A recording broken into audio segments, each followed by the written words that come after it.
Hey there, my name's Hannah Perkins. For the video game analysis project, I chose to play The Sims free play simulation game. For those of you who don't know what The Sims is, it's a life simulation video game series developed by EA Maxis and published by Electronic Arts. It's one of the best-selling video game series of all time. The Sims series are essentially sandbox games, meaning they lack any defined end goals, breaking the traditional structure found in video games. The idea is you create virtual people called Sims and place them in houses to help direct their moods and satisfy their desires. You can either place a Sim in a pre-constructed home or buy a piece of land and build. Unlike other Sims games, The Sims Free Play runs in real time and takes real time to complete actions. Whether the time spent in action in the game is realistic or not may be up to the player, but given the fact that it takes 1 second to travel to the wizard's house does not seem realistic to me on multiple levels. From the 2015 ESA facts we read from class, the average gamer is 35 years old. 155 million Americans play video games, and the gender of game players is nearly split. It's no surprise, given those facts, that The Sims is one of the best-selling video games of all time. It appeals to everyone, given its toyful representation of life. Although it did not make the top 20 selling video games list of 2014, it did make the top 20 selling computer games of 2014 list 8 different times. The Sims, from a perspective of a Mr. Miguel Saikar of the University of Copenhagen, says, "It is a medium to express ourselves, to dream and to build consequently the life and conditions we desire." End quote. As to say you can't achieve these dreams in reality. Those who play The Sims for a while, say 4 to 6 hours, walk away thinking it's very materialistic. But the ones that have played it for 60 hours or so realize that it's quite the opposite. Some look at it from a consumerism standpoint, because you are constantly buying things with your simoleons, which is the currency in the game, whether it be for your Sim, to decorate your house, or to move further in the game. At some point, this stuff takes over your life. You buy these things because it will make your life more efficient, but you end up spending more time maintaining those purchases than using them for whatever you bought them for in the first place. Consumerism is definitely apparent in this game, but not what I want to focus on. I analyzed the obnoxious capitalism in The Sims Free Play. The Sims is a contemporary game that simulates a specific social stage.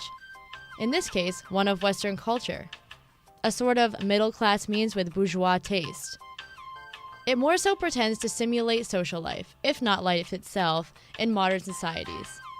Capitalism is a system in which trade and industry are controlled by private owners for profit rather than for state. The Sims is all about processes and procedures and is highly focused on the outcomes of an inter-revolving system. To move forward in the game, you must complete tasks, and some within certain time constraints. Each Sim life is spent performing some basic task. It's a paradigm of our shallow yet dull society, where happiness comes from the best technology and by being constantly busy or productive, to say the least. The capitalist mode of production and relationship between each play is of minor importance to the mean of production. For example, I once had the task of visiting a neighbor, which ultimately resulted in earning money at the conclusion of the visit. The point of criticism here is the investigation of this so-called world and its laws rather than the individual. As I said earlier, there's no end goal, so one would assume you would have your Sim act as close to your moral and cultural values as you have in reality. As I played, I was faced with some bizarre tasks to complete, but one that really frustrated me was the be rude to a Sim task. There was no pre-established conflict between any of my 6 Sims, it was just the game itself wanted to cause problems. The task would not go away after ignoring it for days, so I eventually had to complete it to move on. The worst part is I got an amount of money as a reward for being rude to someone for no reason.